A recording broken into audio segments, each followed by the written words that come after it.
স্টেজে কথা হচ্ছে পর্দার, মেয়েদের জন্য পর্দা করেছেন, এই পর্দার কোনো দাম নাই। কেন করলেন এই পর্দাটা? রাস্তায় মেয়েদিকে তুলে দিয়ে জলসার স্টেজে পর্দা দেখাচ্ছেন লোককে, বক্তাদিকে। রাস্তায় মেলা বসিয়ে, হারাম কাজ বসিয়ে আমাদিকে পর্দা দেখাচ্ছেন। আজকে জলসায় নেকির থেকে আল্লাহর কসম করে বলছি জিনার পাপ বেশি হবে। দেহ ব্যবসার আড্ডাখানা বসিয়েছেন এই মেলাটা। আমি রাস্তায় আসছি, আমার গায়ে ধাক্কা মারছে মেয়েরা। ওই মেয়েটাকে হিন্দু, আপনার ঘরের বিটি, আমার ঘরের বিটি। 10টা ছেলে ঘুরছে, 10টা মেয়ে ঘুরছে, যুবতী। শয়তান বললে দেবে, চালিয়ে দে, মেরে দিয়ে পালিয়ে। ঠিক না কথাটা বুঝতে পারেন? জো হাসি ও ফাঁসি। যদি এরকম করে কোনো ছেলে মারে, আর দীপালি যদি একবার খালি হেসে দেয়, হয়ে গেল। কি বুঝলেন? এরপরে ই শয়তান আর ওর পেছু ছাড়বে না। কি বুঝলেন? কিছুটা গিয়ে আবার পো করে ঘুরেছে, ঠিক আছে, ফোন নম্বর দেখাচ্ছে। ই তখন কলম খুঁজে নিয়ে কাগজে লেখে ফেলিয়ে দিলে, আর বলে নম্বর। এই তো চলছে, এটার জন্যই মেলা। যদি নিতে পারেন বসে থাকেন, নাইলে ঘর চলে যান। আমি খালি ঘা করে দিয়ে যাবো, সকালবেলায় মহলম গুলো লাগাবেন যদি পারেন। আপনারা জলসা করেছেন, জলসা কমিটি ভালো করে শুনবেন। যিনারা আছেন, আমাকে যারা দাওয়াত দেয় ভেবে চিনতে দাওয়াত দেয়। আমি হচ্ছি গাল খাওয়া বক্তা, ঠিক কিনা? কিন্তু আমি কারো পরোয়া করি না। যারা গাল দেয় ওটাও আমার জন্য দোয়া, আর যারা দোয়া দেয় সেটাও আমার জন্য দোয়া। আজকে দুঃখটা বলে দিই কোথায়। এই জলসা করা নেকির কাজ না গুনার কাজ? কথা বলে না? নেকি। আচ্ছা, জিনা করা নেকির কাজ না পাপ কাজ? পাপ। কোথায় আছে? কোরআনে। এই কোরআন নামানো আছে সামনে, ওয়ালা তাকরাবুজ জিনা ইন্নাহু কানা ফাহিশা ওয়া সাআ সাবিলা। ব্যভিচার করা তো দূরের কথা, যে রাস্তায় ব্যভিচার হয় সে রাস্তার ধারে পাশে যাতায়াত করো না। আমি মাঝে মাঝে পুরুলিয়া ডিস্ট্রিক্টে জলসা করতে যাই। এই বছর একটাও দাওয়াত লইনি, তার অনেকগুলো কারণ আছে। রাত 12টায় জলসা স্টার্ট হয়, বাকি গজল চলে 12টা পর্যন্ত। ওই জন্য বন্ধ করে দিয়েছি, যে দাওয়াত লই না। ওই কাছের লোক ফোন করলে একটা দুটো লি। তো আসানসোল থেকে, আমার বাড়ি থেকে যেতে গেলে আসানসোলের ওপর দিয়ে যেতে হবে, ডিসেলঘর ব্রিজ পার করে, দামোদরের ব্রিজ পার করে যেতে হয়। তো এই আসানসোলের ভেতরে একটা জায়গার নাম হচ্ছে নিয়ামতপুর, চিনেন? ওইখানে একটা পাড়া আছে লছিপুর নাম, নিয়ামতপুরের আগে, যেখানে দেহ ব্যবসার আড্ডাখানা বিরাট বড়। পশ্চিম বাংলায় 2য় নম্বর, কলকাতা সোনাগাছির পরে 2য় নম্বর ওইটা। এই জায়গাটাকে মাত্র 2 কিলোমিটারের জন্য আমি কতটা রাস্তা কভার করি জানেন? 25 কিলোমিটার রাউন্ড মারি হাই রোডে, তারপরে গিয়ে আমি ডিসেলঘর ব্রিজে ঢুকি। ওই জায়গাটা যেন আমার চোখে না পড়ে। আর বড় কষ্ট লাগছে, এটা মাদ্রাসার জলসা।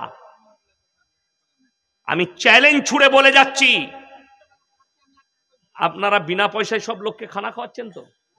হ্যাঁ, সব ফ্রি খানাটা খাওয়াচ্ছে? আমি ওইটা বলি না। আজকে জলসার দিনে যে মাংস ভাত ফ্রি, কি খাওয়ালেন? কি ছেঁচড়া, ওতে মাংস দিয়ে দিয়েছে। আমার মাদ্রাসায় 130 টাকা কিলো ওয়াগা রয়্যাল চাল, 40টা গরু জবাই হয়, 25 থেকে 30 হাজার শ্রোতা খানা খায়। একটা যদি দোকান দেখাতে পারেন, চায়ের দোকান 4টা থাকে, তাছাড়া একটা মনোহারীর দোকান, আর রাস্তায় একটা মেয়ে দেখালে আমি আমার মাদ্রাসা থেকে জুতোর মালা পরে এখানে ইস্তেগফার করতে আসবো। দেহ ব্যবসার আড্ডাখানা বসিয়েছেন এই মেলাটা। আমি রাস্তায় আসছি, আমার গায়ে ধাক্কা মারছে মেয়েরা। ওই মেয়েটাকে হিন্দু, আপনার ঘরের বিটি, আমার ঘরের বিটি। আপনার জানা আছে? তার শরীরটা আমার গায়ে লাগলে অনেকজন বলবে আপনারা তো মৌলবি মানুষ, হুজুর মানুষ, আপনার নিয়ত খারাপ হবে কেন? বুকা, আমি তো অনেক দূরের কথা। কোরআন এটা সূরা ইউসুফ, জুলাইখা যখন নিজেকে বেবস্ত্র করে দাঁড় করিয়ে দিল ইউসুফ নবীর সামনে, কোরআনে আছে ওয়ালাকাদ হাম্মাত বি ওয়া হাম্মা বিহা লাউলা আররা বুরহান রাব্বি। কিছুক্ষণের জন্য শয়তান ধোঁকা দিয়েছিল, আমার আল্লাহ আমাকে হেফাজত করেছে। আমাকে আল্লাহ হেফাজত করবেন, আমাকে নিজে হেফাজত হতে হবে। তিনি নবী নিষ্পাপ, ইয়াসিনের কিন্তু পাপ আছে, বড় কষ্ট লাগে। স্টেজে কথা হচ্ছে পর্দার, মেয়েদের জন্য পর্দা করেছেন, এই পর্দার কোনো দাম নাই। কেন করলেন এই পর্দাটা? রাস্তায় মেয়েদিকে তুলে দিয়ে জলসার স্টেজে পর্দা দেখাচ্ছেন লোককে, বক্তা দিকে। রাস্তায় মেলা বসিয়ে, হারাম কাজ বসিয়ে আমাদিকে পর্দা দেখাচ্ছেন। আজকে জলসায় নেকির থেকে আল্লাহর কসম করে বলছি জিনার পাপ বেশি হবে। এ কোন বাপের বেটা মৌলবি যদি আমার সঙ্গে চ্যালেঞ্জ লাগে, ক্যামেরা চলছে এখানে স্টেজে আসুক, আমি প্রমাণ দিয়ে দিচ্ছি। 5টা ছেলে খালি কতগুলো মেয়ে টানাটানি হচ্ছে আপনি গিয়ে দেখে আসুন। যার সঙ্গে যার সম্পর্ক আছে সে কোথায় গিয়ে চুমুচাটি করছে আপনি বুঝতে পারবেন না। কি জানেন আপনারা? ওই জন্যে হারাম জলসাই মেলা বসবে। আপনি একটা পীরের মেলাকে আমাদের বক্তারা বলছে পীরের মেলা করা যাবে না, মাজারের মেলা করা যাবে না। আর তোমার মেলাটা জায়েজ কোথা থেকে পেলে? কোন শেখ বললে, কোন মৌলবি বললে? বড় কষ্ট লাগে। আপনি নসিহত শুনবেন, আমার মতো বক্তাকে দাওয়াত দিবেন না। আমি টাকার ভুকা নয়, যদি এটা মনে হয় আমি ব্যবসা করি। অনেকজন বলছে রেট করে কেন পয়সা নিচ্ছে, সামনে বছরে 30,000 লুবো, তোর বাপের হিম্মত থাকলে দাওয়াত দিবি না, দিস না। কেন? ফ্রি জলসা করব, 1 টাকা লুবো না। গোটা মুর্শিদাবাদ জেলা, এটা আমি বাপের বেটা বলে যাচ্ছি। খালি মাদ্রাসা শিক্ষকদের 15,000 বেতন কর, আর মৌলবীদের 15,000, ইমামদের বেতন কর। কত বড় বাপের বেটা দেখি, বেতন দেয় না। আরে বড় কষ্ট লাগে।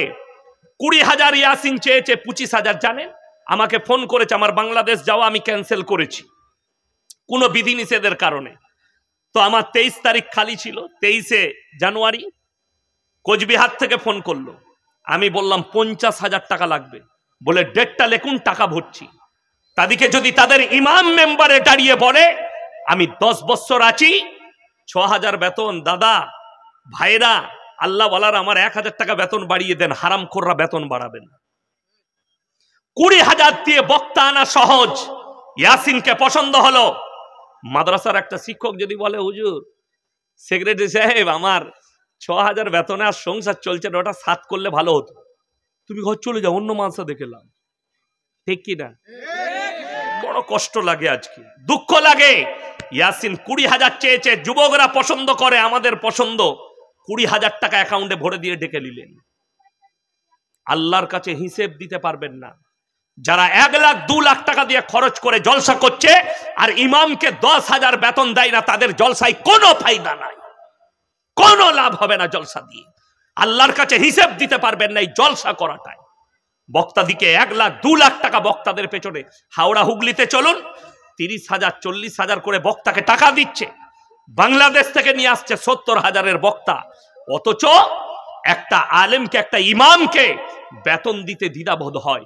আপনি দেখুন আমাদের সমাজে হারামখোর মুসলিম জাতি বিয়েতে গান বাজনা করছে, বিয়েতে ড্যান্স করছে, বিয়েতে হিজড়ে নাচাচ্ছে, কিন্তু একটা ইমামকে নিকাহ পড়ানোর 1,000 টাকা দিতে গেলে এদের লজ্জা লাগে।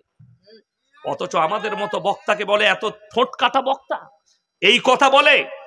গালি ফেসবুকে যত দিবে দাও। ফেসবুকে গালি দেওয়া সহজ না সহজ নয়? সহজ, খালি লিখে দেওয়া।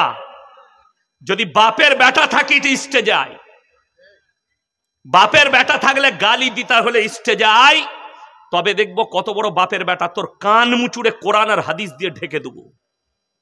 তুমি কাকে কি বলছো? পেছন থেকে গালি দিচ্ছ। আজকে শুনেলেন বেঈমান কাফেররা আপনার মাথায় চেপে বসার মূল কারণ হচ্ছে সমাজ আলেম থেকে বিচ্ছিন্ন। একটা আলেমের ইজ্জত নাই। আর রাসূলের হাদিস, যখন আলেম দিকে বেইজ্জতি করা হবে সমাজের বুকে, আল্লাহ ইলমের থেকে আগে আলেম দিকে তুলে নেবেন। আর সমাজ পরিচালনা করবে মূর্খরা। আমার ভাই, আমি এখনো জলসা শুরু করিনি, জলসা শুরু করছি। কি আছে? লোকগুলোকে বসতে বলেন। আমি কেউ কি বসতে বলা বক্তা নয়। যার মন যাবে সে বসবে, নাইলে সবাই কি ডেকে ডেকে জান্নাতে ঢুকলে জান্নাতে জায়গা হবে? তাহলে ওই জন্য কেউ কি বলবো না বসতে, যার মন যাবে সে বসবে।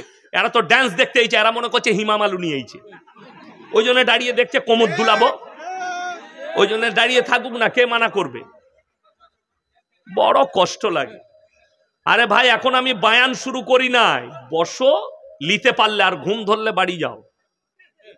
কোনো অসুবিধা নাই। আমি তো এখন এই ময়দান গুছুচ্ছি, যদি নিতে পারেন বসে থাকেন, নাইলে ঘর চলে যান। আমি খালি ঘা করে দিয়ে যাবো, সকালবেলায় মহলম গুলো লাগাবেন যদি পারেন। এই যে আমি এখন কাকে বললাম, কমিটির লোককে বললাম, মেলা বসানো হারাম। মেলা যদি কোনো মৌলবি হালাল বলে দিতে পারে, আল্লাহর কসম করে বলছি, আমি এই মাদ্রাসাকে 1 লাখ টাকা এক্ষুনি আমি অ্যাকাউন্টে ঢেলে দিয়ে যাবো। কোন বাপের বেটা মৌলবি যদি বলে, চ্যালেঞ্জ, স্টেজে এসে বলতে হবে, কোরআন হাদিস থেকে দলিল দিতে হবে। আর আমি বলে যাচ্ছি মেলা হারাম।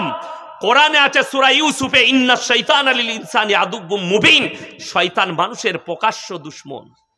10টা ছেলে ঘুরছে, 10টা মেয়ে ঘুরছে, যুবতী। শয়তান বললে দেবে, চালিয়ে দে, মেরে দিয়ে পালিয়ে গেল। ঠিক না কথাটা বুঝতে পারেন? আর এইটাতে কি হয় জানেন, জো হাসি ও ফাঁসি। যদি এরকম করে কোনো ছেলে মারে, আর দীপালি যদি একবার খালি হেসে দেয়, হয়ে গেল। কি বুঝলেন? এরপরে ই শয়তান আর ওর পেছু ছাড়বে না। কি বুঝলেন? কিছুটা গিয়ে আবার পো করে ঘুরেছে, ঠিক আছে, ফোন নম্বর দেখাচ্ছে। ই তখন কলম খুঁজে নিয়ে কাগজে লেখে ফেলিয়ে দিলে, আর বলে নম্বর। এই তো চলছে, এটার জন্যই মেলা। আর এই পর্যায়ে আপনারা বলুন, একটা নারী পুরুষ যদি নির্জনে এক কাছে হয়, রাসূল বলেছেন 3য় নম্বর যে ব্যক্তিটা যায় তার নাম শয়তান। আর সে উস্কানি মারে কিসের জন্যে? জিনা করার জন্য, আপনার ঈমান নষ্ট করার জন্য। আপনাকে ঘেরে ধরে 24 ঘন্টা দাঁড়িয়ে আছে শয়তান, কিভাবে ঈমান নষ্ট করবে। ওই জন্য আমি মাদ্রাসার তালবিলিম দিকে বললাম, বাবু আমাকে ঘেরে নিয়ে চলো, কোনো মেয়ে যেন আমাকে ধাক্কা না মারে, তোমরা যা করেছো। তো বাবু তালবিলিম গুলো আমাকে ঘেরে নিয়ে এলো। আল্লাহ ওদিকে ইলমে বরকত দেখ। আপনারা কি মনে করছেন এই মালটা মরে গেলে শেষ? যে তালবিলিম গুলোকে আমাকে নিয়ে এলো, এরা হচ্ছে আমাদের সম্পদ। ইয়াসিন মরে গেলে 100টা আমাদের তালবিলিম ইয়াসিন তৈরি হবার লেগে মাদ্রাসায় দাঁড়িয়ে আছে, তোমাদেরকে মুতোর জবাব দিবে। একের পর এক আলেম আসবে, লেখে নিয়ে যান। কিয়ামত পর্যন্ত যতগুলো পাপ আসবে সমাজের বুকে, ট্যাকেল দিবার জন্য আলেম উলামা হাদিস কোরআন রেডি হয়ে দাঁড়িয়ে আছে। যতজন আসুক, বেঈমান কাফেররা তাদের উদ্দেশ্যে কামিয়াব, আমরা নাকাম হয়েছি। আপনারা হাত তুলে বলুন, কোরআনকে বিশ্বাস করেন না করেন না? সবাই করেন, জোরে বলুন ইনশাআল্লাহ করেন। দেখুন, হাত তুলে বললেন কোরআনকে বিশ্বাস করি। কোরআন কেমন মুকাদ্দাস কিতাব বলে দিই। কোরআন মাজিদ এমন এক মুকাদ্দাস কিতাব, আসমানি কিতাব আল্লাহ পাঠিয়েছেন। পৃথিবীর বহু মুহাদ্দিস, শেখ, মুশায়েখরা বড় বড় কিতাব লিখেছে। ভারতের আমি একজনের আলেমের, আমি জলসা করতে গিয়ে লখনৌ ইরফানিয়ায় যখন পড়তাম, মাদ্রাসা নাদওয়াতুল উলামায় গিয়েছিলাম। লাইব্রেরিতে ঢুকলাম, বিরাট লাইব্রেরি। ওই লাইব্রেরির ভেতরে ভর্তি আছে, আমার মনে হয়, আশা করি এশিয়া মহাদেশের কোন আলেম অত বই লেখেনি। তিনি হচ্ছেন মোল্লা আলিমিয়া নদভী সাহেব। তিনি তিনার জীবনে 4000-এর বেশি বই লিখেছেন। এত বই কোন কবি সাহিত্যিক লিখেছে? আমাদের বড় বড় আলেম আছে। আজকে মিটিয়া বুরুজ থেকে আমাকে ফোন করেছিল, যে আমাকে বলছে আইনুল বারী সাহেবের ছেলে, উনি থাকবেন সভাপতি, আপনার ডেট চাই। আপনারা হয়তো জানেনই না, আইনুল বারী বহুত বড় আলেম ছিলেন, মারাত্মক। আমার আব্বাজি খুব নাম করতেন, দামি আলেম ছিলেন। তো এই মানুষরা কত যে কিতাব উপহার দিয়েছে সমাজকে, কিন্তু বিশ্বাস করুন আমার আব্বাজি অনেক কিতাব লিখেছেন, কিন্তু এই শেখ মুশায়েখরা যত কিতাব লিখেছেন, কেউ তার কিতাবের শুরুতে লিখতে পারেনি যে আমার কিতাবে কোনো ভুল নেই। লিখেছে? লিখতে পারেনি। পৃথিবীর যতগুলো সাহিত্যিক আছে, এগুলো তো আলেমদের কথা বললাম, সাহিত্যিক, কবিগুরু রবীন্দ্রনাথ ঠাকুর, বঙ্কিমচন্দ্র চট্টোপাধ্যায়, স্বামী বিবেকানন্দ, ঈশ্বরচন্দ্র বিদ্যাসাগর, যারাই লিখেছে, কেউ তার বইয়ে লিখতে পারেনি আমার বইয়ে এতটুকু ভুল নেই। কিন্তু আল্লাহর কসম, আল্লাহ তাআলা কোরআনকে রাসূলের কাছে পাঠিয়েছেন, আর কোরআনের শুরুতে সূরা বাকারায় লিখে দিয়েছেন যালিকাল কিতাবুল লা রাইবা ফি, আমার এই কোরআনে বিন্দুমাত্র সন্দেহের কোনো অবকাশ নাই। জোরে বলুন সুবহানাল্লাহ। এটা বাকি কারুর লেখার ক্ষমতা নেই, একমাত্র কোরআন মাজিদে আছে।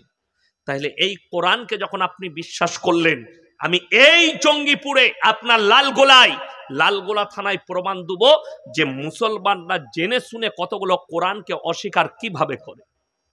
নাম্বার 1, ইসলামে সুদ খাওয়া হালাল না হারাম? হারাম। সবাই মানছেন তো? আপনি মানেন আর না মানেন, কোরআনে স্পষ্ট আছে ওয়াহাল্লাল্লাহুল বাইয়া ওয়া হাররামার রিবা, সুদকে হারাম করেছি, ব্যবসাকে হালাল করেছি। এটা আল্লাহ তাআলা বললেন।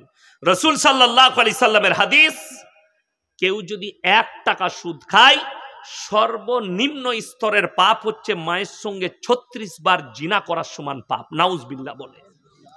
আশা করি তাহলে এই গোটা লালগোলা থানায় কোনো সুদখোর নাই।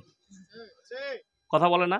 এই আপনাদেরকে বলছি, এরা ইউটিউবার, আপনারা বলুন নাই তো? আছে। আপনাদের এই এলাকায় আছে? আছে। আচ্ছা বলুন, এই লোকটা যে জেনে শুনে কোরআনে হারাম লেখা আছে, রাসূল হারাম বলেছে, সুদ খাচ্ছে, এই আল্লাহর সঙ্গে যুদ্ধ ঘোষণা করলো না? করলো না? এই লোকটা ডাইরেক্ট আল্লাহর সঙ্গে জেনে শুনে যুদ্ধ ঘোষণা করলো। অবাক হবেন। মদ হারাম না হালাল? স্পর্শ করা হারাম। নেশাগ্রস্ত জিনিস তোমরা স্পর্শ করো না। আপনাকে বুঝিয়ে দিই, আপনি আপনার ধর্মকে, মুসলিম তার ধর্মকে যতটা না মানে, আপনার ধর্মকে একটা অমুসলিম ভাই তার থেকে বেশি রেসপেক্ট করে, যারা শিক্ষিত লোক, শিক্ষিত সমাজ। আপনাকে বুঝিয়ে দিই, আপনি যেমনি গিয়ে জঙ্গিপুরে হাই রোডে চাপবেন, বহরমপুরের দিকে যান, যেমনি উমরপুর বার করে, উমরপুর থেকে মনে হয় 20 কিলোমিটার হবে পলসন্ডা মোড়, হ্যাঁ বেশি হবে, 25 হবে। ওই পলসন্ডা মোড়ের 1 কিলোমিটার আগে ডান দিকে একটা ধাবা আছে, পাপ্পুদা ধাবা। নাম শুনেছেন না? শুনেছেন। ভালো ধাবা। সেখানে 3টে বোর্ড লাগিয়েছে, পাঞ্জাবিদের ছেলে, মুখে দাঁড়িয়ে আছে, মাথায় পাগড়ি, 2 ভাই চালায়। তারা 3টে বোর্ড লাগিয়েছে, 3টেই মুসলমানদের ইমান বাঁচানো বোর্ড। নাম্বার 1, এখানে মদ পান করা নিষিদ্ধ। নাম্বার 2, মদ বিক্রি নিষিদ্ধ। নাম্বার 3, ধূমপান নিষিদ্ধ, নো স্মোকিং। 3টি আমাদের ইমান বাঁচানো নেই, ইমান বাঁচানো নয়। অথচ আপনাকে আমি উমরপুরে দেখিয়ে দেব, মুসলিমদের ছেলে হোটেল চালাচ্ছে, হারামখোর, মদও খায়, মদও বিক্রি করছে। আপনাদের লালগোলাতে দেখিয়ে দেবো, মুসলিমদের ছেলে হারামখোর, মদও খায়, মদও বিক্রি করছে। লটারির টিকিট হারাম না হালাল? হারাম। নিশ্চয়ই তাহলে মুসলিমরা লটারি কাটে না? আপনার থানায় লালগোলাই দেখিয়ে দেবো, কাটাটা অনেক দূরের কথা, কাটবেই তো, বিক্রি পর্যন্ত মুসলিমদের ছেলে লটারির ব্যবসা পর্যন্ত করছে। ঠিক বললাম না ভুল বললাম? লটারি কেন হারাম? অনেকের প্রশ্ন। আমি টাকা কেটেছি, ভাগ্যের মালিক সকলে বলুন কে? আল্লাহ। কেউ যদি জ্যোতিষীকে হাত দেখায়, সঙ্গে সঙ্গে বেঈমান হয়ে যাবে, তাকে কালমা পড়ে ইসলামে দাখিল হতে হবে, ইমান চলে যাবে। যে বিশ্বাস করে যে এই লোকটা আমার হাত দেখে আমার ভবিষ্যৎ বলবে, সঙ্গে সঙ্গে ইমান চলে যাবে। ভবিষ্যৎ কে জানেন? আল্লাহ। 2012 সাল, তখন এত সোশ্যাল মিডিয়া ছিল না, আমার জলসা ছিল রেজিনগরে। ওই 2012 সালে লন্ডনের একজন পপ বৈজ্ঞানিক, পপ মানে হচ্ছে খ্রিস্টানদের, যেমন আপনারা আমাদেরকে মৌলী সাহেব বলেন, ইমাম বলেন, ওদের খ্রিস্টানদের পপ বলা হয় যারা গির্জায় থাকে। ওই পপ বৈজ্ঞানিক বলেছিল 72 ঘন্টার মধ্যে পৃথিবী ধ্বংস হয়ে যাবে। যারা পেপার পড়ে তারা জানবে। সেই যুগে মিডিয়াতে ছড়িয়েছিল, গোটা পৃথিবী হুলুস তুলুস, সবাই বলছে। আমি সেই সময় বলেছিলাম, মুর্শিদাবাদের রেজিনগরের মাটিতে যে বলছে 72 ঘন্টার মধ্যে পৃথিবী ধ্বংস হবে, সে 72 কেজি গাঁজা খেয়ে বলছে। পৃথিবীটা আছে না ধ্বংস হয়েছে? আছে। গত বছর 2023 সাল, 24 সাল, বাংলাদেশের একটা বক্তা, না রোজাটা 23 সালে মানে 24 সালেই ছিল, 24-এ বাংলাদেশের একজন হুজুর বয়ান করছে, আমার বন্ধুগণেরা, ভাইজানেরা, এই আল্লাহর নবী বলেছেন পবিত্র রমজানুল মুবারকের মাস, মাসটা হবে রমজানের মাস। 15ই রমজান শুক্রবার হবে, আল্লাহ ওই দিনে পৃথিবীকে ধ্বংস করে দেবে। আর বাংলাদেশ ভারতের লোকরা ভয়ে মরে যাচ্ছে, এত বড় হুজুর বলেছে। আমি রমজান মাসে আদায় করছি কলকাতায়, একজন ফোন করে বলছে হুজুর 15ই রমজান কি হবে? আমরা তুই আগে মরবি, ফোনটা রাখ, আমি মাদ্রাসার আদায় করছি, পরে কথা হবে। কেটে দিলাম। বিভ্রান্তি। আচ্ছা বলুন, পৃথিবীটা ধ্বংস হয়েছে না আছে? আছে। তার কারণ কি? 5টা জিনিসকে আমার আল্লাহ গোপন করেছেন। কটা বললাম? 5টা। কার কাছ থেকে? পৃথিবীর যতগুলো আল্লাহর সৃষ্টি আছে সৃষ্টিকুলের কাছ থেকে। জোরে বলুন সুবহানাল্লাহ। গোটা সৃষ্টিকুল, নবী, পয়গম্বর, রাসূল সকলের কাছ থেকে। কি কি? সূরা লুকমানের একবারই শেষ আয়াত, ইন্নাল্লাহা ইনদাহু ইলমুস সাআহ, কিয়ামত কবে হবে আমি আল্লাহ ছাড়া পৃথিবীর কেউ জানে না। এটা নম্বর 1। কিয়ামত কবে হবে আমি আল্লাহ ছাড়া পৃথিবীর কেউ জানে না। আল্লাহ রাসূল সাল্লাল্লাহু আলাইহি সাল্লাম কি আমাদেরকে মৌলবীকে এত প্রশ্ন করছেন, নবীজিকে বেঈমান কাফেররা প্রশ্ন করতো না? করতো না? অনেক প্রশ্ন। নবীজির কাছে এসে বেঈমানের দলেরা প্রশ্ন করলে, হে মুহাম্মদ, তুমি কিয়ামত সম্পর্কে মানুষকে এত শঙ্কিত করছো, এত ভীত করছো, এতগুলো আলামত বলছো, তাহলে বলো কিয়ামতটা কবে হবে? ইয়াসআলু আইয়ানা ইয়াউমুল কিয়ামা, হে আল্লাহর নবী কিয়ামত কবে হবে আপনি বলুন। আমার আল্লাহ উত্তর দিয়েছেন, তারিখ বলেননি, খালি নমুনা বলেছেন। আপনারা জানেন কি বললেন আল্লাহ? ফাইদা বারিকাল বাসার, সেদিনে তোমাদের চোখগুলো স্থির হবে। স্থির মানে বুঝেন? আপনি সকালবেলায় উঠে লালগোলা বাজারে গেছেন, না হলে জঙ্গিপুরে গেছেন, দিয়ে দেখলেন একটা 20 কেজি ওজনের কাতলা মাছ। ও আল্লাহ, চোখটা দাঁড়াবে না? দাঁড়াবে না? কোরআনে আল্লাহ এই শব্দ ব্যবহার করলেন, ফাইদা বারিকাল বাসার ওয়া খাসাফাল কামার, চন্দ্রকে আলোহীন করে দেব, তোমাদের চোখগুলো স্থির হয়ে দাঁড়িয়ে যাবে। ওয়া জুমিয়া শামসু ওয়াল কামার, চাঁদ আর সূর্যকে আমি একটা রাস্তায় ঠক্কর খাওয়াবো, অ্যাক্সিডেন্ট করব দুজনকে, মুখোমুখি টাচনাচ হবে। আপনারা শুনেছেন চাঁদের জায়গা বিক্রি হচ্ছে না?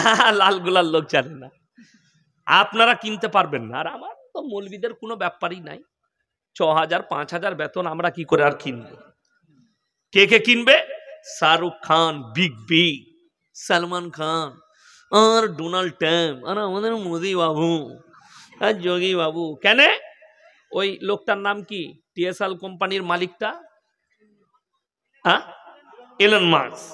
সে বলছে আমি চাঁদেতে 1 মিলিয়ন লোকের বসবাসের ঘর করছি, 10 লাখ লোকের। মানে পৃথিবীর দামি দামি নেতারা পালাবে। কেন? পৃথিবীতে পরমাণু যুদ্ধ হবে, 3য় বিশ্বযুদ্ধ, পরমাণু যুদ্ধ। এটা বিশেষজ্ঞরা বলছে। ইরান পরমাণু পরীক্ষা করে নিয়েছে, আমেরিকা পরীক্ষা করে দেখে নিয়েছে, গোটা এশিয়ায় ভূমিকম্প হয়েছে, তার মানে পরমাণু পরীক্ষা হয়েছে। পরমাণু পরীক্ষা করলে পৃথিবীতে ভূমিকম্পের একটা সৃষ্টি হয়, তার এত পাওয়ার। এবং বিশেষজ্ঞরা বলছে বর্তমানে যে পরমাণুগুলো তৈরি হচ্ছে, হিরোশিমা নাগাসাকিতে আমেরিকা যে পরমাণুটা ফেলেছিল তার থেকে 1 লক্ষ গুণ পাওয়ার বেশি। কলকাতায় যদি একটা পরমাণু মারে, সমস্ত লোকগুলো পানির মতো গলে যাবে, এত পাওয়ার। 10,000 ডিগ্রি সেলসিয়াস তাপমাত্রা বেড়েছিল। কোথায়? হিরোশিমা নাগাসাকিতে। বর্তমানে যেটা মারবে, এখনকার পরমাণুগুলো 50,000 ডিগ্রি সেলসিয়াস তাপমাত্রা উঠবে, তার এত পাওয়ার। তার মানে বুঝলেন, আমরা এই রৌদ্রই সহ্য করতে পারছি না, ঠিক কিনা? উত্তরপ্রদেশে, ইউপিতে যে গরমটা হয়, রাজস্থানে যে গরমটা হয়, দিল্লিতে যে গরম হয়, দেখাচ্ছিল রোডেতে ডিমটা ফাটিয়ে দিয়েছে, ডিমটা হয়ে গেল। বাস্তব বলছি। তাহলে ভেবেলেন সেই পাওয়ারটা কতটা হবে? আপনার শরীরগুলো পানির মতো হয়ে যাবে, আগুনের সাথে মিশে যাবে। আমার ভাই, পরমাণু যুদ্ধ হবে। এরা বলছে আমরা চাঁদে পালিয়ে যাব, মরবে তো এরা মরবে। আর হাদিসে আছে, কিয়ামতের আলামতে আছে, সিংগায় যখন ফুঁক দেওয়া হবে, জমিনকে আল্লাহ উলট পালট করবেন, আমরা টুক করে তলায় চলে যাব, যারা দাঁড়িয়ে আছি যদি এখনই আল্লাহ পাল্টিয়ে দেয় আমরা টরাম করে চলে যাব না? অসুবিধা হবে? টুক করে ঢাকা দিয়ে দিবে। কিন্তু যে মাল কটা উপর থেকে পড়বে তাদের কি হবে? কথাটা বুঝতে পারেননি? আল্লাহ বলছেন আমি চাঁদকে ধ্বংস করব, সূর্যকে মুখোমুখি সংঘর্ষ করাবো, তোরা ওপর থেকে পড়বি, তোদের অবস্থাটা বুঝে নে। আল্লাহ রাব্বুল আলামিন এই জায়গাতেও তারিখ বলেননি। এটা নাম্বার 1, খালি আলামত গুলো বলেছেন। আর ভণ্ড হুজুর বলে দিলে 15ই রমজান পৃথিবী ধ্বংস হবে, যা বুঝে করগা। ভবিষ্যৎবাণী করা হারাম। নবীজি যে আলামত গুলো বলেছেন আল্লাহর জানা আলামত বলেছেন, নিজে থেকে নবীজি ভবিষ্যৎবাণী করেননি। যতগুলো কথা বলেছেন সব আল্লাহর ইশারায় বলেছেন। এটা মাথায় রাখতে হবে মুমিন দিকে, মুসলমানকে। চলুন আমার ভাই, নাম্বার 2, ওয়া ইউনাজ্জিলুল গায়থা ওয়া ইয়ালামু মা ফিল আরহাম। মায়ের গর্ভে বেটা আছে না বিটি, বিকালঙ্গ না কালো, খোড়া আছে না ভালো আছে, অন্ধ আছে না বধির আছে, আমি আল্লাহ ছাড়া পৃথিবীর কেউ জানে না। কিন্তু বড় কষ্ট লাগে, আপনাদের মুর্শিদাবাদে লালগোলা থানায় পাবেন, জঙ্গিপুরে পাবেন, কিছু কানা দাজ্জাল মাল বেরুইছে, বলে আমার তাবিজে বেটা ছেলে হয়। খোঁজ নিয়ে দেখুন হারামখোরের একটা বেটা নাই। আচ্ছা, মৌলবীদের তাবিজে যদি বেটা ছেলে হতো, পঞ্চায়েত গুলো কাদের দখলে হতো? হুজুরদের। কথা বুঝতে পারেননি? ইসলামে 4টা বিয়ে করা জায়েজ না জায়েজ নয়? জায়েজ। 4টা বিয়ে করতাম, বছরে একটা করে বেটা, 4টা বই, 4টা 4 10 কত? 40। লাঠির জোর কার? পঞ্চায়েত আমার। কথা বুঝতে পারেননি? আমি ইয়াসিন, আমার 2টো মেয়ে। আপনার কটা ছেলে মেয়ে? 0। আল্লাহ প্রথম কন্যা সন্তান দেখ, আমি দোয়া করব, আল্লাহুম্মা আমিন। এটা আমার দোয়া, আল্লাহ যেটা ইচ্ছা করবেন সেটা দিবেন। চলুন দুঃখের কথা বলি। যেমন অনেক লোক এসে বলে যে আমার কাছে একটা কাগজ আমি ফেসবুকে পেলাম একজন বাবার, কি বুঝলেন তো, সে সেখানে লিখেছে যে কেউ পালিয়ে গেলে 72 ঘন্টায় ফিরিয়ে আনা হয়। আমি বললাম এদিকে মোদিজির কাছে পাঠাবে কেন? নীরব মোদি টাকা নিয়ে পালিয়েছে, বিজয় মালিয়া পালাইছে, তো 72 ঘন্টা লয় 72 দিন সময় দিলাম মালটাকে ফিরিয়ে নিয়ে আই। পারবে না। কথাটা বুঝতে পারেননি? তাবিজে বলছে ছেলে হবে, খেপা। তাবিজে যদি বেটা ছেলে হয়, এই আমাদের ছেলেরা কিছুই জানে না। 6 মাস 7 মাস প্রেম করেছে, প্রেমিকার সঙ্গে ঝগড়া, মোবাইলটা সুইচ অফ করে দিয়েছে, ই হুজুরের কাছে হাজির। কি হলো, কাঁদছি কেন রে? 6 মাস ভালোবেসেছি, আমি মেয়েটা লেগে মরে যাবো, সুইচটা অফ, যা টাকা লাগে দেবো, তুমি খালি সুইচটা খুলে দাও। হ্যাঁ বে, হুজুরের তাবিজে কি করে মোবাইলের সুইচ খুলবে? তো দোকানে গেলে সুইচ খুলছে না, কোম্পানির ঘরে ও কম্পিউটার লাগিয়ে খুলতে পারছে না, হারামখোর হুজুর বলছে আমি তাবিজ মেরে খুলে দেবো। অবাক হয়ে যাবেন, বলছে তাবিজ করে মেয়ে এনে দেন। তাবিজে যদি মেয়ে আনা যেত, আমরা মৌলবীরাই মাদ্রাসায় আর পড়াতাম না, আর মসজিদে ইমামতিও করতাম না। কেন? খালি খুঁজতাম বড় লোকের বাপের একটা বিটি কে আছে, মা তাবিজ আর টেনেলে, বড় লোকের জামাই সব আমার। কথা বুঝতে পারেননি? কষ্টটা ওই জায়গায়। 10,000 টাকা রোজগার করে প্রত্যেক দিন, লালগোলায় দোকান করেছে, জঙ্গিপুরে দোকান, প্রত্যেক দিন 10,000 ইনকাম। দুঃখটা কোথায় জানেন? 10,000 ইনকাম করলে কি হবে?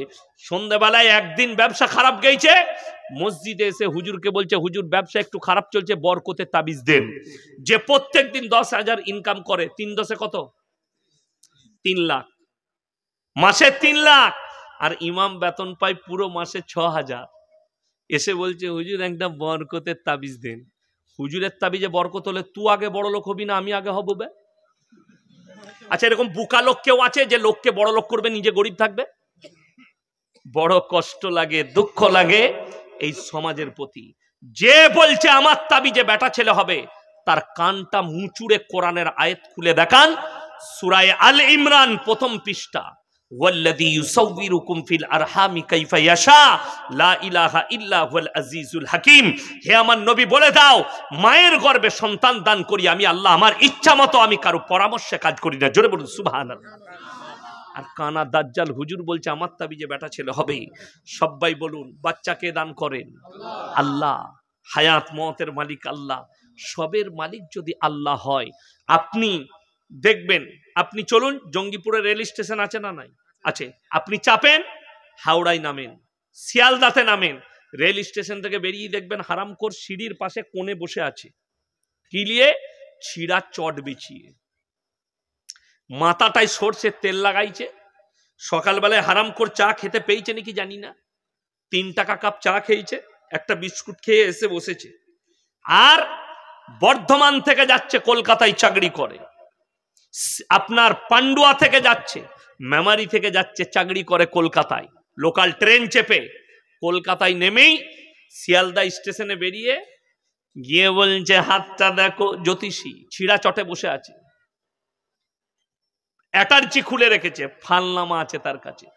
সে হাতটা দেখে বলছে তোমার ভাগ্য একটু খারাপ যাচ্ছে, প্রমোশন আটকে আছে, ঘরেতে বউ তোমাকে ভালোবাসে না। বলে শালা দারুণ জানে তো, কথা জানে, ঘরে বউ ভালোবাসে না, ভাগ্য খারাপ যাচ্ছে। বলে কি করতে হবে? এই আংটির পাথরটা নিয়ে যাও, আংটি নিয়ে পরে নিবে, তোমার ভাগ্য ফিরে যাবে। 1 নম্বর দুঃখ, যে পাথরটা দিচ্ছে সে ছিঁড়া চটে বসে আছে, যে লিখছে অফিসে গিয়ে ঠ্যাংটা তুলে বসবে, এই চা নিয়ে আয়, আনছি স্যার। কে বলবে? তার কর্মচারী, তার ক্লার্ক যে কাজ করে সে বলবে আনছি স্যার। আর যে ছিঁড়া চটে বসে আছে সে কি খেতে পায়? সারাদিন কিছু খেতে পায় না। 2টো পাথর যদি বিক্রি হয়, হারামখোর 50 টাকা না হলে 100 টাকা লাভ করবে। খাবে কি? 3টে পরোটা, আনলিমিটেড তরকারি, একটা ডিম, 1 টুকরো কাঁচা পেঁয়াজ, একটা কাঁচা লঙ্কা, ওই পরোটাটা খেতে পাবে। সমাজ এখন ডিজাইনে চলছে, আপনারা জানেন কিসে চলছে? ডিজাইনে। আমার ডিজাইন নেই, এই শেখ জানে। আমি যে পোশাক পরে গাড়ি থেকে নেমেছি সেই পোশাক পরে স্টেজে এসেছি, কি বুঝলেন? ওই পোশাক পরে আমি মাদ্রাসা থেকে এই পোশাক পরেই বেরিয়েছি, ক্লাস থেকে এই পোশাক পরেই চলে এলাম, স্টেজে চলে এলাম। ডিজাইনে চলছে। ঘরে বলুন, বিবিকে যদি বলেন হ্যাঁ গো আমাকে ভালো লাগছে না, তা একটা পরোটা করে দাও, আহা গাওয়া ঘিয়ের পরোটা করে দিবে। যদি বলেন তুমি হাতে করে খাই দাও, খাওয়াবে না? খাওয়াবে না, আদর করে খাই দিবে স্বামী। বলছে শিয়ালদায় গিয়ে হারামখোর বোর 5টায় লাইন দিয়েছে, কোথা থেকে এসছো? বলে আমি না জঙ্গিপুর থেকে এসছি পরোটা খাবার লেগে। রাজুদার তোর কপাল খারাপ বে, বইয়ের পরোটা ছেড়ে রাজুদার পরোটা খেতে গেছে হারামখোর। ওই পরোটা খেতে পাই আর তুমি 5 স্টার হোটেলে খাও, তোমার কর্মচারী তোমাকে টেবিলে খাবার দেয়, 50,000 বেতন। ওই পাথরটার উপরে বিশ্বাস করেছে, তাকে একবারও বলতে পারছে না যে ভাগ্যের পাথরটা তুই যে আমাকে দিচ্ছিস এটা তোর গলায় বাঁধ, কাল থেকে মমতা খালার পাশে থাকবি, তুই কেন এইখানে বসে? কথা বুঝতে পারেননি? ভাগ্যর আংটি ও লোককে দিচ্ছে, যে দেখছে। ওই জন্য বলি লটারির কাগজ আপনি বিশ্বাস করেছেন এই কাগজটাই আমার ভাগ্য ফিরবে, এই জন্য হচ্ছে কুফরি, ওই জন্য হারাম, আপনার ঈমান চলে যাবে। লটারির টিকিট ব্যবসা যারা করে তাদের ইনকাম হারাম, তাদের বিশ্বাস যদি ওই লটারির কাগজের উপরে থাকে, এইটাই মৌলবীরা বললেও এটাই আমার ভাগ্য, এটাই আমার সবকিছু, তার ঈমান ধ্বংস হয়ে গেছে, তাকে কালমা পড়ে মুসলমান হতে হবে। আচ্ছা বলুন, লটারির টিকিট যদি হালাল হতো সর্বপ্রথম লাইন কারা দিত? আমরা মৌলবীরা দিতাম। বেতন তো নাই 6,000 যখন পাই চালিয়ে দিই, একটা কেটে দিই, তারপরে যা হবে হবে। 1 কোটি পড়ে গেলে তারপরে মাদ্রাসাওয়ালা দিকে দেখবো। কথাটা বুঝতে পারেননি? আর চাকরি করব? যেমন আল্লাহর কৃপায় আমার লোকে বিশ্বাস করুন, আল্লাহর কসম করে বলছি আমি আল্লাহ ছাড়া কেউকে ভয় খাই না এবং কারুর ওপরে ভরসা করি না। রুজির মালিক আল্লাহ, এটা আমি বিশ্বাস করি। কোথায় খেতে পাবো জানি না, রুজির মালিক আল্লাহ, এটা আমাকে বিশ্বাস রাখতে হবে। আর আল্লাহ আলেম দিকে ইজ্জতের রুজি দিবেন আর দেন, কোনো এর মধ্যে শাক নাই। আর আমাদের অবিশ্বাসেরও কোনো রাস্তা নাই। রুজির মালিক আল্লাহ। আমি শুধু জলসাওয়ালা লোক নয়, আমি শুধু মাদ্রাসার শিক্ষক নয়, আল্লাহর কৃপায় আমি ব্যবসাও করি। আপনার মুর্শিদাবাদের মিস্ত্রি, 2 জন মিস্ত্রি আমার আন্ডারে কাজ করে। মসজিদ বিল্ডিং তৈরি করি, গোটা গোটা ঘর কন্ট্যাক্ট নিই, আমার কাজ চলে। তাহলে বুঝলেন, যে লোকটা 20 লাখ 21 লাখ টাকা দিয়ে এক একটা করে বিল্ডিং তৈরি করছে, তাহলে তার অভাব যাবে? কথা বলে না? তাহলে আমি জলসা করতে এসেছি, টাকার জন্য নয়। আর টাকা নিচ্ছি কমকে বুঝানোর জন্য, তুমি আলেম দিকে সম্মান করো। আমি আবার বলছি, যদি মুর্শিদাবাদ জেলার লোক আলেমদের বেতন 20,000 করে, আমি ইয়াসিন ওয়াদা করে যাচ্ছি, আমি ফ্রি জলসা করব তোমার মাদ্রাসায়, ফ্রি। খালি আমার গাড়ির তেলটা ভরে দিবে, আমি ফ্রি জলসা করবো। আমার কমি নাই, আল্লাহর রহমতে আল্লাহ কমি দেয়নি, আল্লাহ অনেক দিয়েছে। এরপর চিন্তা করো, ব্যবসা চলতে থাকলে আল্লাহ ব্যবসায় বরকত দিলে, হালাল ব্যবসা করছি, 70 উপরে ব্যবসা করছি, আল্লাহ দিলে আল্লাহ বরকত দিবে, অসুবিধা নেই, আল্লাহ তার দ্বারা চালাবে। আর আমি এটা বিশ্বাস করি, আমার মেয়ে হোক আমার সন্তান হোক, রুজির মালিক আল্লাহ। যারা এসছে নিজের রুজি মেপে এসছে, নিজের তকদির মেপে এসছে। কোন বাপ যদি বলে আমি চুরি করে হোক, সুদ খেয়ে হোক, লোকের মেরে নিয়ে হোক, বেটাকে 1 কোটি টাকা দিয়ে যাব, মাথায় রাখবেন, তার তকদিরে যদি ভিক্ষা করা লেখা থাকে, আল্লাহর কসম সে ভিক্ষা করে খাবে। তুমি রুখতে পারবে না। কোটি টাকা দিয়ে গেলে, 10 কোটি দিয়ে গেলে। আপনাদের এখানে 150 বিঘে জমির মালিক কেউ আছে? কথা বলে না? নাই। আপনি আমার এলাকায় চলুন, এখনো 100 বিঘে জমির মালিক দেখিয়ে দেব। আমার থানায় 150 বিঘে জমির মালিক দেখিয়ে দেবো। আমি যখন ছোট ছেলে, জ্ঞান হচ্ছে, তখন দেখেছি 150 বিঘে জমির মালিক। আজকে তাদের ছেলেরা চায়ের কাপ ধুচ্ছে, আমার গলসি থানায় আপনাকে দেখিয়ে দেব। তার নাম আল্লাহ। 10 লাখ টাকা যদি বিঘে হয়, 150 বিঘে জমির দাম কত হচ্ছে আপনি হিসেব করুন। আজকে 10টা টাকা নাই, 10 কাটা নাই, বাড়িটা বাগাবার পয়সা নেই, ডাক্তার দেখালে লোকের কাছে হাত পাততে হচ্ছে। এখানে আল্লাহকে বিশ্বাস করুন। আপনি কি মনে করেছেন আলেম দিকে বেতন দিবেন না? জেনে রেখে দিবেন, একটা আলেমকে 6000 বেতন দিচ্ছেন, আল্লাহ তাকে হারাম খাওয়াই না, সে হালাল খাচ্ছে পরিশ্রম করে। আর আপনি আমাকে পরিচালনা করছেন, জেনে রেখে দিবেন আপনি ব্যবসা করছেন, 20,000 টাকা ইনকাম করেন, তার মধ্যে হারাম ঢুকে আছে, মিথ্যা বলে করছেন। আজকে শুনেলেন কওমের হাল। আজকে দুঃখটা ওই জায়গায়, মাদ্রাসায় একটা শিক্ষক রাখলে, একটা ইমাম রাখলে, তার ইন্টারভিউ নেওয়া হয়, হয় না? হয় না? ইন্টারভিউ নেয়। কোন মসজিদে, কোন মাদ্রাসায় কমিটি রাখার জন্য ইন্টারভিউ নেওয়া হয়েছে, লোকটার মধ্যে যোগ্যতা আছে কিনা? যার জোর তার মুলুক। ওই জন্য আমার এলাকায় একটা মসজিদ, বর্ধমান জেলার কথা বলছি, আমি নাম লুব না জায়গার, মসজিদের মতোয়াল্লি, মসজিদের পাশে পুকুর, পুকুরটাও মসজিদের, 40টা তাল গাছ। কটা তাল গাছ বললাম? 40টা। গ্রীষ্মকালে দেখবেন, এখন যেমন খেজুর গাছে রস টাঙায়, টাঙায় না? টাঙায় না। গ্রীষ্মকালে আদিবাসী ভাইরা তাল গাছে রস টাঙে, ওটাকে মদ তৈরি করে। আমি মদই বলি, ওটাকে তাড়ি বলে অনেকজনা, কিন্তু ওটার মধ্যে আর মদের মধ্যে কোনো পার্থক্য নাই, একই জিনিস, মদ তৈরি করে। ওই মদটা, ওই 40টা গাছ মসজিদের সেক্রেটারি কন্টেকে দিয়েছে, 3000 করে দিবি, 3 মাস রস টাঙা, আমাকে মাসে 3000 করে দিবি। ধরেলেন 1,20,000 পেল, 3×4 1 মাসে 1,20,000 টাকা পেয়েছে। কি বেচা? মদ বেচা টাকা এ হারামখোর সেক্রেটারি মসজিদে লাগাচ্ছে। আর সে আবার বলেছে আমাকে 1 হাঁড়ি করে দিবি, মানে আলু খায়। আপনি বলুন, সেই মসজিদে, যে মসজিদে মদ বেচা টাকা লাগায়, কেন লাগাচ্ছে আপনার জানাই নেই।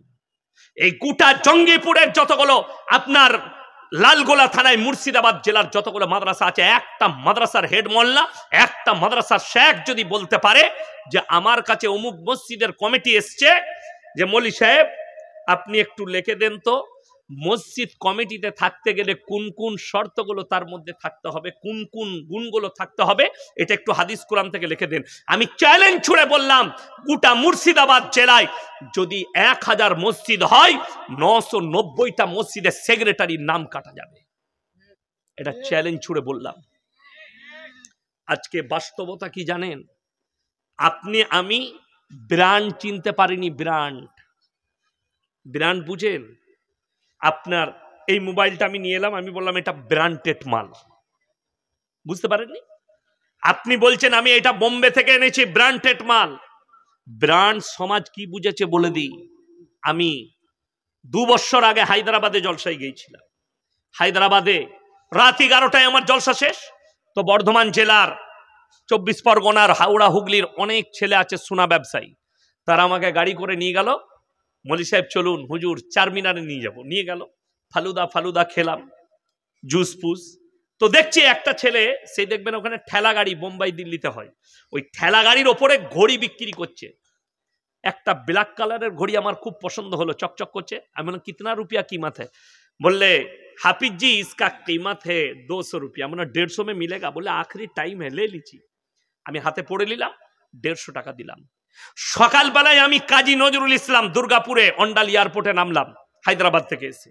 বেলা 12টায় আমার ড্রাইভার গাড়ি নিয়ে দাঁড়িয়ে ছিল, গাড়িতে চাপলাম, একবারই ধুলিয়ানে জলসা।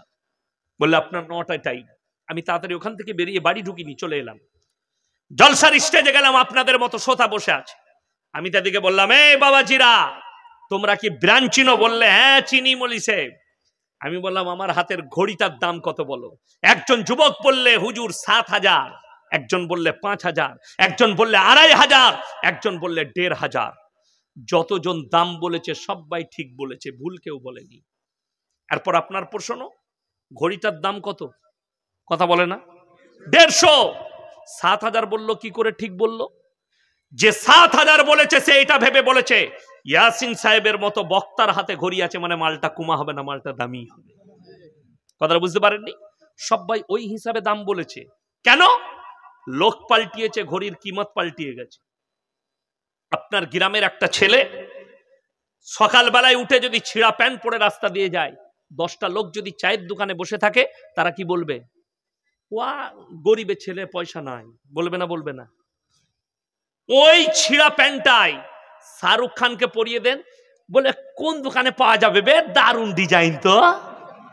ঠিক বললাম না? বলবো। খালি লোকটা পাল্টালো, ডিজাইন পাল্টিয়ে গেল। আমি এখনো বাঁশটা দিই নাই, বাঁশটা দুবার পর আমি উদাহরণ দিলাম। আমার বাঁশ ওই জন্য বললাম ঘা হবে। এরপর চলুন, আমাদের সমাজে একটা ইমানদার লোক, তার কাছে পয়সা নেই, 5 ওয়াক্তের নামাজি, হকের ওপরে টিকে থাকে, হকের ওপরে চলে, সেই লোকটার কাছে পয়সা নাই, চাষিবাসী লোক, মসজিদে 1000 টাকা বেচারা দান করেছে, তার হালাল ব্যবসার টাকা, সমাজের বুকে তার মূল্য নেই। আজকে মূল্য কার? সুদ খেয়ে বড় লোক হয়েছে, লোকের মেরে বড় লোক হয়েছে, তাকে আমরা সম্মান দিই যেহেতু সে মসজিদে সুদের টাকা 50,000 দিয়েছে। ওই জন্য ব্র্যান্ড চিনতে পারোনি।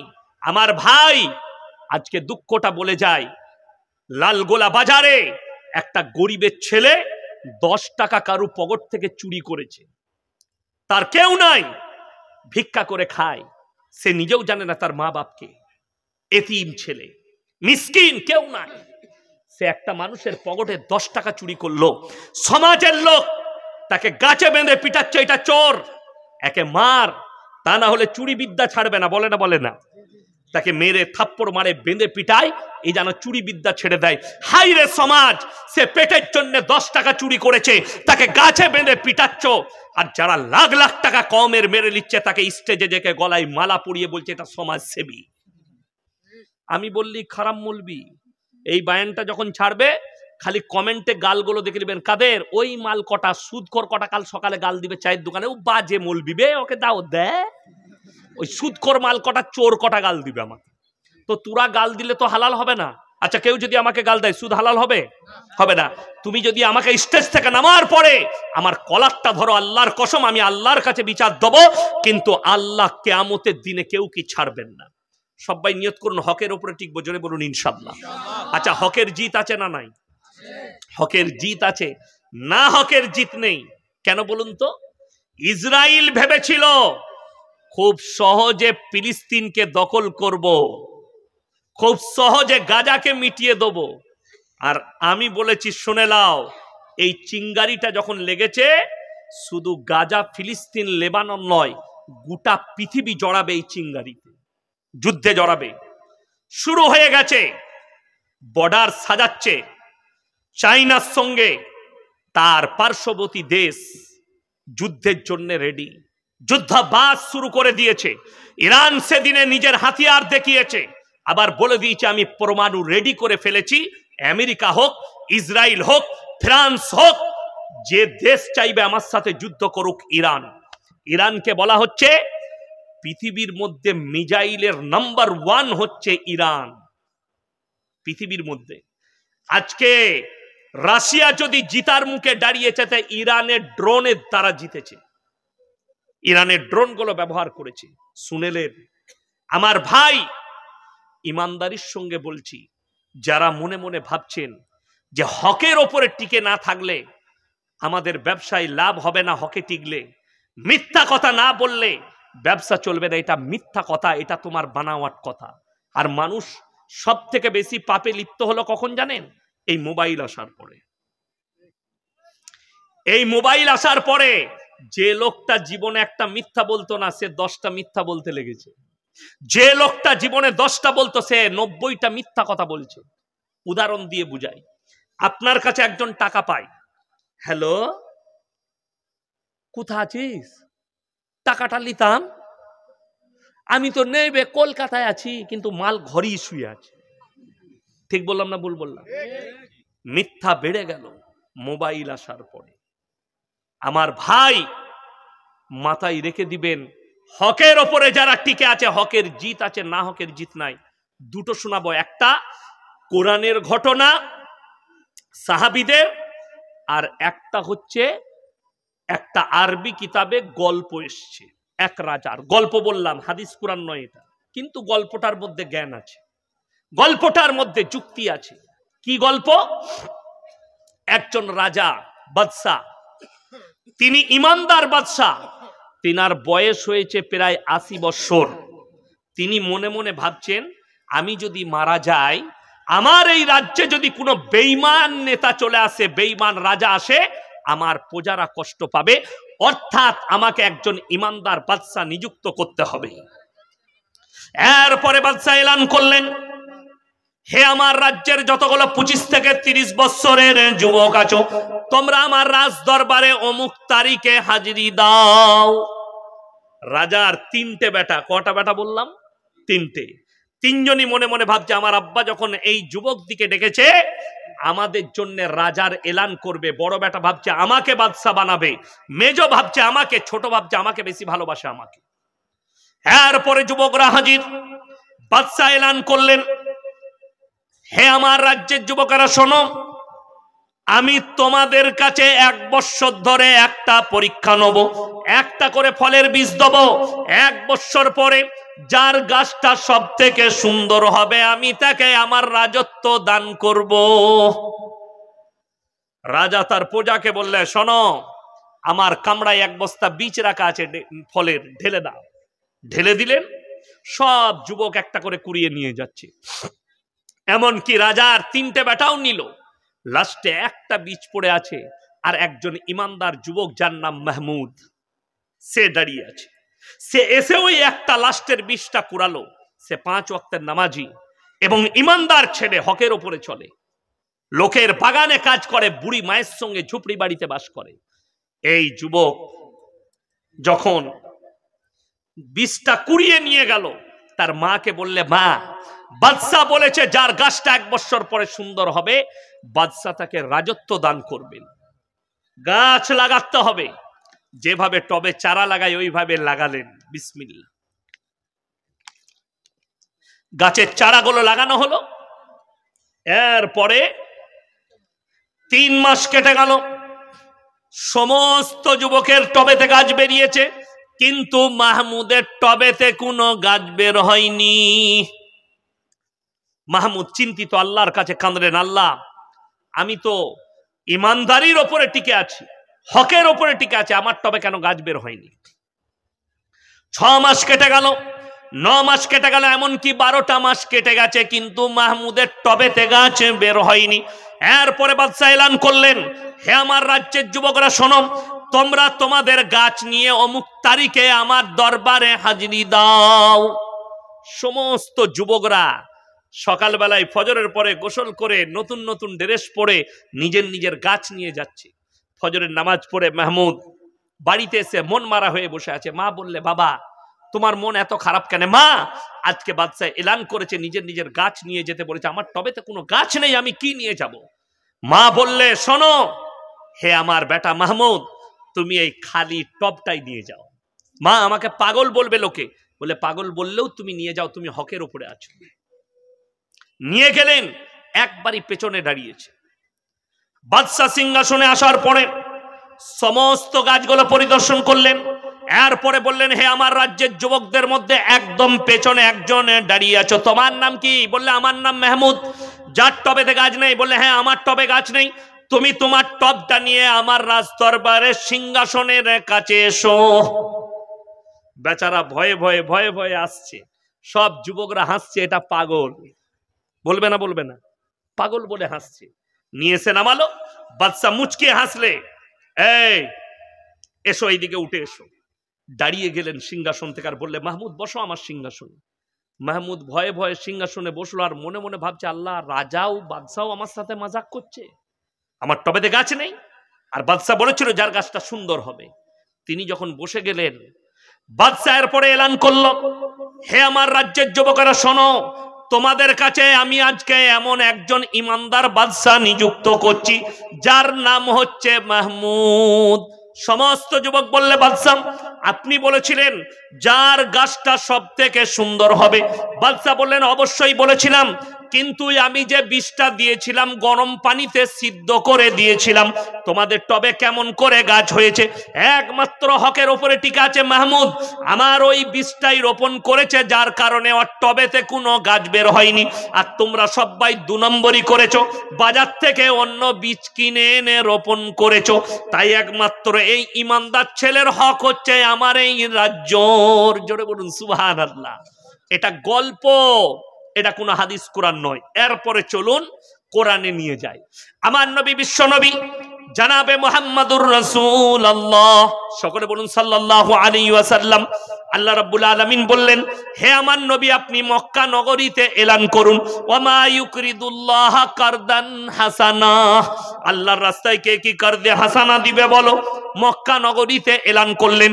বেঈমান কাফেররা বলতে লাগলো, শুনেছো শুনেছো, মুসলমানদের আল্লাহ ফকির হয়েছে।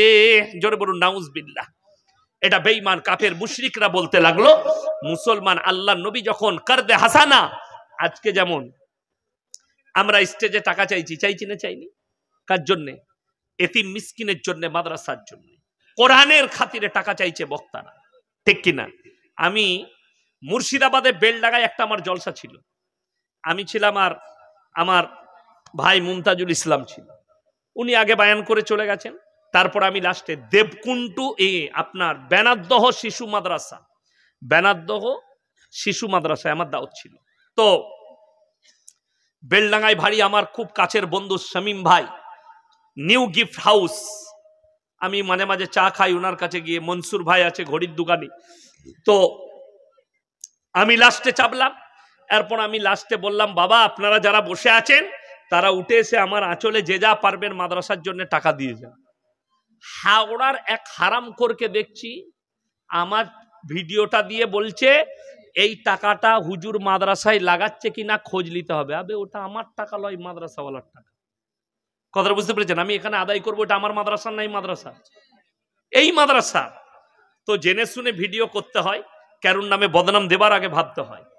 তো এই হাওড়ার ছেলেটা বানিয়েছে, যাই হোক আমি ধ্যান দিইনি, আল্লাহ তাকে মাফ করুক, না জেনেই বানিয়েছে। এরপর চলুন, আল্লাহ নবী এলান করলেন, হযরত আবু বকর সিদ্দিক রাদিয়াল্লাহু তাআলা আনহু মক্কার এক গলি দিয়ে পেরিয়ে যাচ্ছেন। 2 জন মুশরিক বসে ইয়ারকি মেরে বলছে, শুনেছিস মুসলমানদের আল্লাহ ফকির হয়েছে। হযরত আবু বকর বরদাস্ত করতে পারেনি, বেঈমানকে মুশরিককে এক চড় মেরেছে, বেঈমান বেহুশ হয়ে পড়ে গেছে। আল্লাহ নবীর ওখান থেকে হযরত আবু বকর চলে গেলেন। যখন তার হুঁশ ফিরেছে, সে নবীজির কাছে হাজির। হে আল্লাহর নবী মুহাম্মদ, আপনার আবু বকর আমাকে চর মেরেছে। নবীজি বললেন, আমার আবু বকর বিনা কারণে চর মারবে না। উক্তকালে নবীজির কাছে আবু বকর হাজির। হে আবু বকর, তুমি কি মুশরিককে চর মেরেছো? ইয়া রাসূলুল্লাহ, আল্লাহর শানে এমন ভাষা বলেছে আমি বরদাস্ত করতে পারিনি। আচ্ছা আপনি বলুন, আপনি যদি লালগোলা বাজারে থাকেন, কেউ যদি আপনার সামনে মুখের ওপর আল্লাহকে গালি দেয়, আমরা কেউ বরদাস্ত করতে পারবো? তাকে হাত চালাবো? না হলে কিছু একটা আমার দ্বারা ঘটে যাবে, যাবে না? যাবে না, ঘটবে। না হলে আমি গালি দেবো তাকে, না হলে কলার ধরবো, কিছু একটা ঝামেলা হবে। তো হযরত আবু বকর আল্লাহকে এত মহব্বত করতেন, রাসূলকে, উনি বরদাস্ত করতে পারেননি আল্লাহকে ফকির বলার কারণে। বেঈমান তখন সঙ্গে সঙ্গে নবীজির কাছে বলছে, मैं अपने माबूदों की कसम खा के कहता हूं मैंने इसे नहीं कहा, আমি আমার দেবদেবীর কসম করে বলছি আমি এরকম ভাষা বলিনি, আপনার আবু বকর মিথ্যা বলছে। কেন? বললে আবু বকরের সাক্ষী কোথায়? আবু বকর একা, আর বেঈমানরা মুশরিকরা দুজন। বলে আমার সাক্ষী আছে আমার বন্ধু, বিনা কারণে আপনার আবু বকর মেরেছে, আপনার আবু বকরকে সাক্ষী দেখাতে বলুন। আল্লাহর নবী বিচারে বসলে, রাহমাতুল লিল আলামিন, বিচার করছেন কলিজার টুকরা। ভেবে দেখুন, আমাকে যদি বিচার করতে দেন, 1 কাপ গাঢ় দুধের চা দিলে আমি বিচার পাল্টি দেব, ঠিক কিনা? 500 টাকার লোড গুঁজে দিলে আমার বিচার পাল্টি যায়। আমাদের বিচার পাল্টাই না। আমাদের সমাজের কিছু ছেলে মনে করেছে আমি গ্রামে বিচার করার দায়িত্ব পেলাম মানে আমার বিরাট ব্যাপার। তোমার কঠিন বিপদে পড়লে তুমি বিচারের দায়িত্ব নিয়ে একটা যদি অন্যায় বিচার করো, কিয়ামতের দিনে পেরোনো দুষ্কর হয়ে যাবে। একটা যদি অন্যায়, অনেক লোক মনে করে মাদ্রাসার সেক্রেটারি হওয়া বিরাট সম্মানের ব্যাপার, মসজিদের সেক্রেটারি হওয়া বিরাট সম্মানের ব্যাপার। যদি আমানতের খিয়ানত হয় আপনার দ্বারা, মাদ্রাসা কিংবা মসজিদের সেক্রেটারি কিয়ামতের দিনে দাঁড়িয়ে হিসেব দিতে পারবে না। মাদ্রাসার হেড মোল্লা হলে আমানতের খিয়ানত করলে কিয়ামতের দিনে হিসেব দিয়ে পেরুতে পারবে না। মাথায় রাখবেন, কমিটি হওয়া খুব সোজা, নেতা মুখেতে নেতা হওয়া আর ভোটে জিতা খুব সহজ, সেটাকে পালন করাটাই হচ্ছে খুব কঠিন।